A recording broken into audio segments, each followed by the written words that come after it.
Welcome back to Parenting Explained. I'm your host, Dr. Hammond. Today we are going to be discussing a very sensitive topic. It's a topic that affects millions of people, and that is the topic of infertility. I have with us some experts today, Tricia Anbinder and Shubha Swamy, who will be talking to us about the issues of infertility. They're both experts in the field. They've been in the field of mental health for over a decade, and they both are in private practice. So thank you for coming to the show. Thanks for having us. So I just want to start with this notion. I think that when it comes to the issue of infertility, a lot of times people have a lot of myths surrounding infertility, such as it only can happen to women, or it's only for first-time parents, let's say, trying to be parents. So how would you define infertility? So infertility itself is defined in a couple of ways. One, for people under the age of 30, 35, it's having been trying to conceive for a year with an unsuccessful live pregnancy. And for people over 35, it's for having been trying for 6 months. And it affects 1 in 8 couples. A lot of people, yes, and can absolutely impact people who have already had a child, and that's called secondary infertility, when people struggle to have a second child. And a lot of people don't think about that. They think of infertility meaning a person unable to have the first child, but like you said, it can also happen to parents that are trying to have more than one child. I'm really glad you brought that up, because I think those folks especially feel very isolated, and they don't have as much of a sense of community or understanding because they have one child, and people tend to just ask very blatant, invasive questions of what's happening next, without really a lot of thoughtfulness around the fact that it doesn't always happen twice. Right. And what should couples do as far as seeking treatment, or maybe going to a reproductive endocrinologist? Can you talk a little bit about what are the steps to take, and what is a reproductive endocrinologist? Sure. So I think, like Tricia was saying, if they're under 35, they've been trying for about 12 months, and as far as they know that they're healthy, then they should certainly seek medical help at that point. Typically women start with their OB/GYN, and then from their OB, they can run a preliminary tests, and if that doesn't come back with anything conclusive, they're generally referred on to a reproductive endocrinologist. And those are the folks who specialize in assisted reproductive technology. We'll just refer to it as ART from here on out. And they're the folks who really specialize in really understanding what's happening to the reproductive systems in men and women, and start doing the comprehensive diagnostics. So the first step is to go to your OB/GYN, you would say, and then they'll decide whether or not you need to go to a specialist. Exactly. Sounds like, okay. And what are some of the factors? Are there biological things going on that cause infertility? Is it stress, or what are some of the factors that cause infertility? So stress gets a lot of attention in infertility, and stress certainly can impact fertility, but it's not nearly as primary as is given kind of a lot of credit. So biologically, women need 3 things to be functioning well in order to conceive. They need their ovaries to be working well, their fallopian tubes, and their uterus. So if there is anything problematic in any of those systems, hormonally from the ovaries, any blockages, things like that, then conception is going to be really challenging.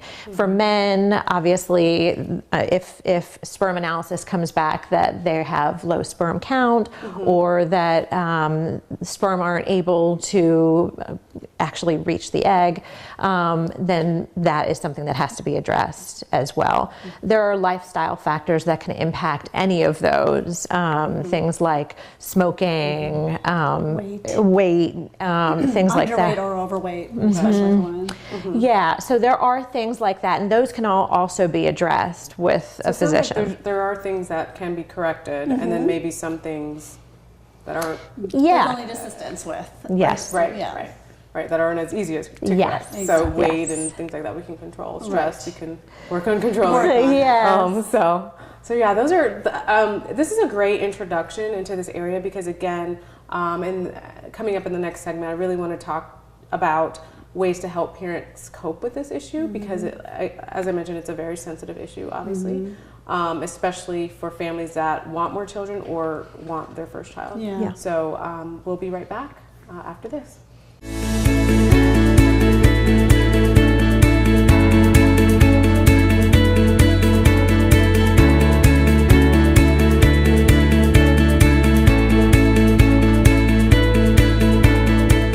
Hi, I'm Dr. Hammond, and I'm here to tell you about 5 self-esteem boosters for your child. Number 1, explain to your child that no one is perfect.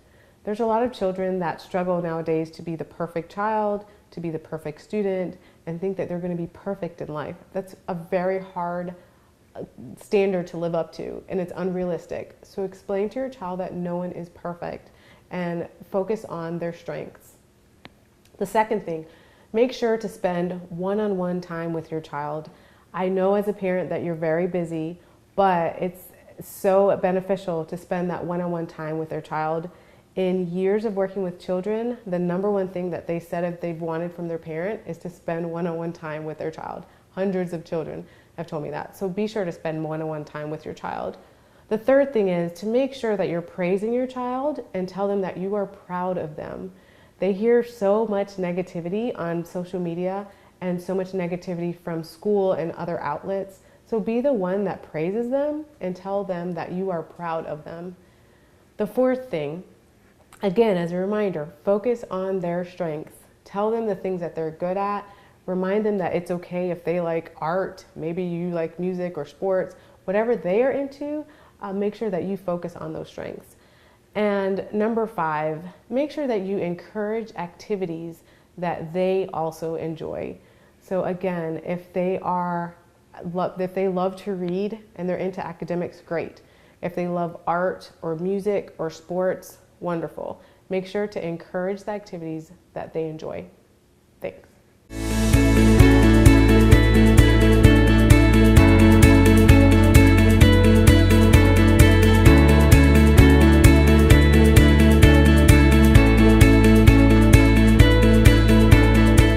Welcome back. We've been discussing today with some wonderful experts the issue of infertility. Now we want to really address when to see an infertility specialist and how to cope with infertility. So can you provide some tips on when to see an infertility specialist first? So piggybacking on what Tricia was saying, I think after 12 months or after 6 months, depending on your age, it's a good idea to start having a consultation. Also for folks who, especially women, who might be having very painful periods, or if they're not able to track their ovulation at home, they're having irregular or painful periods, those are all warning signs that there could be something like PCOS going on or endometriosis. And PCOS, you mean? Sorry, polycystic ovarian syndrome, which is a common issue that can impact fertility. And a lot of times it's not diagnosed until people are trying, and then it comes up. So when folks are trying at home and they're realizing, women tend to already research things and they'll figure out, Google, start taking temperatures, they'll start doing ovulation kits, and if they're not able to kind of track things or still not getting pregnant while they're tracking, then that's a good time to And is there any tips on what to bring in to that first visit to an infertility specialist? I mean, should you bring a list of what you've been tracking, or what types of things? Yeah, any of those things are helpful. Certainly medical history, any history of pregnancies or pregnancy losses. If you have been tracking any medications that you're on, those sorts of things. But those workups tend to be pretty comprehensive. And so, I encourage folks to just kind of go in ready to answer a lot of questions, give a couple of vials of blood, and just kind of be receptive. I definitely recommend bringing a paper and pen. Absolutely. Good. That's good advice. Very good And advice. writing down a lot of questions That's good. beforehand. That's a great tip. Yeah. Because a lot of times you forget when you get there, and then you leave and you're like, man, I wanted to ask that. And it's Right. overwhelming. Yeah. Right? Because Yeah. you're talking, like you said, this is such a sensitive topic. People are wanting this so badly, and they're looking usually at REs as their last step, typically. So they have such a heightened sense of anxiety and hope, and so it can almost just be like emotional overload. So, even bringing a third person. I have several clients who brought a mom in or a friend. That's a great tip too. To just have, again, another set of ears, another set taking notes, so when they come back later and they're talking at the kitchen table, everyone can interject as to what's been going on. And you mentioned, I think you said RE, and then there's the IVF. reproductive. Well, tell us a little about the terminology, because there's a lot of different terminologies out there. So ART is assisted reproductive technology, and that applies to any time that technology is being used to help conceive. And RE is a reproductive endocrinologist. And then there are terms that are thrown around like IUI and IVF. IUI is intrauterine insemination, and that's when the sperm is taken out and cleaned and washed and put into a catheter and inserted through catheter, and so that way they are bypassing the fallopian tubes and things like that. So if conception is problematic for those reasons. IVF is in vitro fertilization, and when IUIs have been unsuccessful, or if there is an issue that can't be addressed through IUI. In vitro fertilization is the process where a woman's eggs are taken out and paired with her partner's sperm and placed into a petri dish and kind of given the conditions that they would need for conception to take place, and then allowing the egg to fertilize, and then once it's been fertilized, putting it back into the uterus. Okay, so it sounds like there's a lot of different possibilities. There are options, and then the specialist would sort of go through what option would be best for you. Exactly. And there are more and more options every year. The technology is kind of booming. So, okay, that's I mean, great to know. Any tips to really cope with this process? Like you said, it can be emotionally overwhelming, draining, confusing. How do you tell people to talk to cope people with this like process? us for sure? Because we understand, and there is so much complexity to it, right? There's depression, there's grief, there's sadness, there's anxiety, sense of being out of control. A lot of times I talk to folks about obviously still engaging in your life, like finding things that are hobbies that are still giving you fulfillment and joy, especially things that have a beginning, middle, and end. It's really nice to see something through, because this process can go on for months, maybe years. And to still have that sense of accomplishment, productivity, fulfillment, and just taking such good care, like being extra, I say selfish in the best sense of the word to people during this process. So really taking, like I said, like the self-care time too. Absolutely. That's great, because it can be, I mean, like time consuming and consuming just, I mean, in your brain. Absolutely. To be thinking about all the different possibilities. So like you said, taking the time to use your support systems. Absolutely. Doing other things too that are not necessarily focused on that. Those are great tips. Any other tips that you would add for families? I think especially for women who are struggling to have a second child after already having a child, that can be an especially important time to reach out for extra support, especially because it's challenging to go through to infertility organizations or things like that really are primarily focused on primary infertility, which is having a hard time getting pregnant the first time. So for folks who are struggling to grow their family after having a first child, it can be really isolating. Wow. So there's less groups out there, you're saying? There are. Wow. So it's, we encourage folks to really seek out the people in their lives that they feel comfortable with, that give them the support that they need, and when they exceed that, to really seek out support from someone who specializes in this. That's a great idea, and I agree with you. I mean, definitely reaching out, to mental health professionals is important. You, both of you, obviously specialize in this area, which is really important, and obviously understand some of the special needs and whatnot of families experiencing this. So, thank you so much, and we will be back right after this.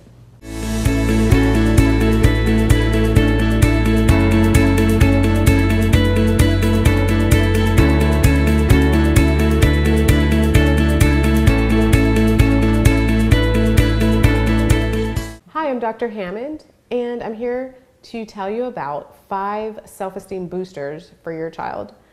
Number 1, explain to your child that no one is perfect. There's a lot of children that struggle nowadays to be the perfect child, to be the perfect student, and think that they're going to be perfect in life. That's a very hard standard to live up to, and it's unrealistic. So explain to your child that no one is perfect and focus on their strengths. The second thing, make sure to spend one-on-one time with your child. I know as a parent that you're very busy, but it's so beneficial to spend that one-on-one time with their child.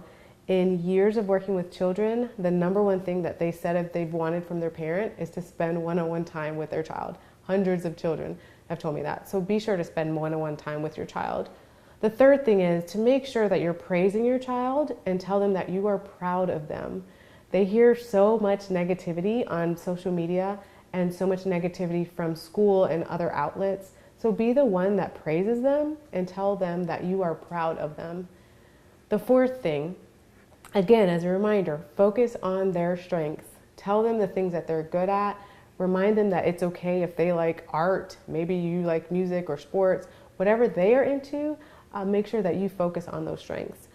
And number 5, make sure that you encourage activities that they also enjoy. So again, if they love to read and they're into academics, great. If they love art or music or sports, wonderful.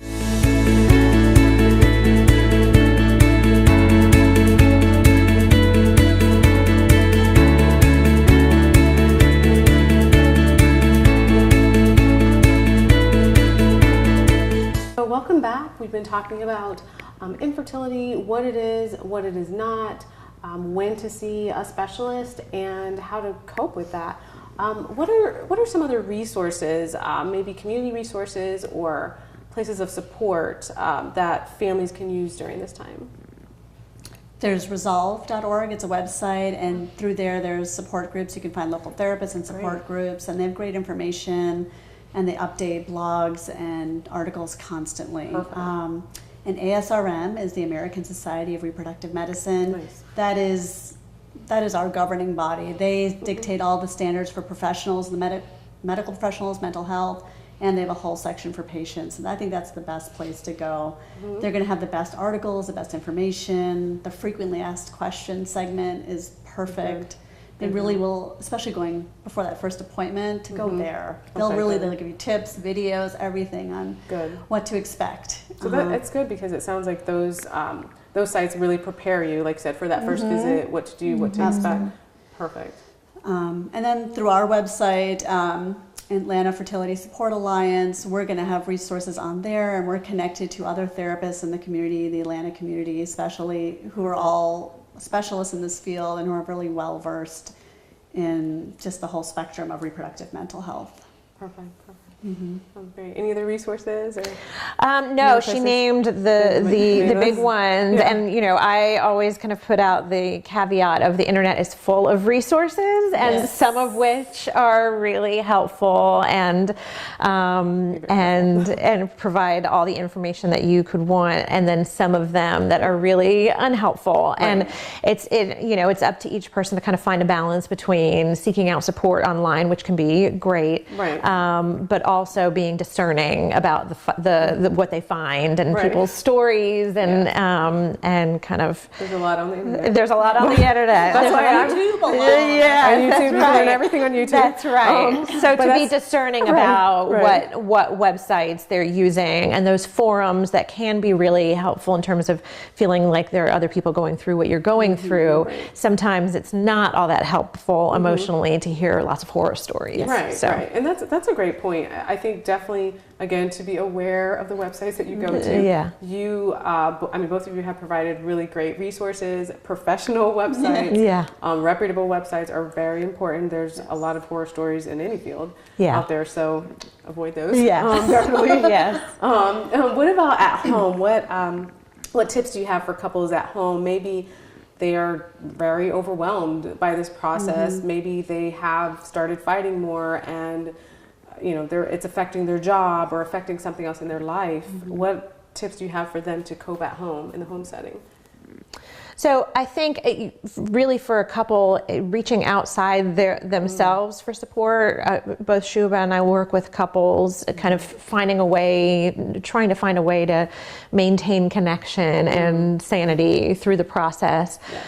But there are lots of things that couples can be doing on their own. I encourage couples to think about setting up kind of a ritual during their monthly cycle, whether it's kind of going out to a special dinner on the night that they take their pregnancy test, whether or not they're pregnant, or taking a day off together just to kind of watch movies and grieve, whatever it is that they need to do to kind of pull together in partnership. I really like those tips. Yeah. Or even celebrating and excuse me, connecting with what brought them together initially, what are the things that they really enjoy and they've always enjoyed sharing together. So instead of focusing always on the future of what could be or what we want to have happen, be more in the present. What do we enjoy now? What do we want to be doing together? What do we like about that's a great point too. I mean, to really focus on the present, like you said, because maybe you can be in a relationship for 5 years, let's say, and great things, strong relationship, and then dealing with this issue, but instead focusing on the positives. There's so many other positive things about the relationship. And I mean, but really though, when you think of like couples especially, and the stress level is just so high, and there's red flags when it's too much, and you need to seek out a mental health professional. What are some of those red flags for families, for couples to think about when they can say, you know what, this is too much and I need to seek help? When it becomes preoccupying to the point that they're not able to enjoy things that they used to, where they're finding that they are less effective or not able to concentrate at work or school, when they're finding that they're isolating to the point that they're kind of disconnected from their social supports, infertility can bring out issues of depression, anxiety. A lot of people respond to it as though it's a traumatic experience, and it often is. So anytime those are the things that are kind of starting to show up, those are the times that it's really important to add to the team someone who can speak to the psychological impact. I like how you said that, adding to the team, because that is what you're doing. Right. Adding to the team of support. Right. That's a great way to think about it. I mean, as we all know, there is a stigma with mental health, but I like that approach of just adding to the team, whether it's your mother, your sister, your significant other, or whomever else, you add another person, which is a mental health professional in some cases. So, any other tips? Well, I would just add to that so many people are so focused on the end objective that they lose sight of themselves. So they tend to squash all these red flags, or just it's not as important. I just need to get through. I just need to keep going. And I really champion, your self-care. Even as a parent, that's such an important thing to remember. When you're raising children, you have to take care of yourself. Otherwise, you're not going to be able to really be present and be available to your family. So start now, even when you're trying to conceive. I like that. I really like that. So self-care, as you mentioned, very, very important. Make sure to take care of yourself, because really that's in the best interest of your child. The whole unit. Yes. What could you tell us again your website? It's Atlanta Fertility Support Alliance.com, and on that website there are links to my website, Shubha's website, and how to contact each one of us, and programming that we'll have and resources. Okay. And tell us a little bit more about what each of you do. I know you specialize in the area of fertility, but infertility. So I'm also in private practice in East Cobb, which is just north of Atlanta. I work with adults, and I do kind of the range of anxiety, depression, adjustment. I do hypnotherapy, a lot around mindfulness work with folks, and just helping them cope as effectively as possible with day to day. And then, of course, I really have a passion for reproductive mental health and postpartum health. Nice. And I have a private practice as well in Atlanta, and I work with individuals, couples, and groups. I specialize in working with infertility and the transition into parenthood, but also work with individuals struggling with life transitions and depression and anxiety as well. Nice. All right, thank you so much. A lot of great, wonderful tips. So we are wrapping up here, and thank you so much again. Thank you. And tune in next time.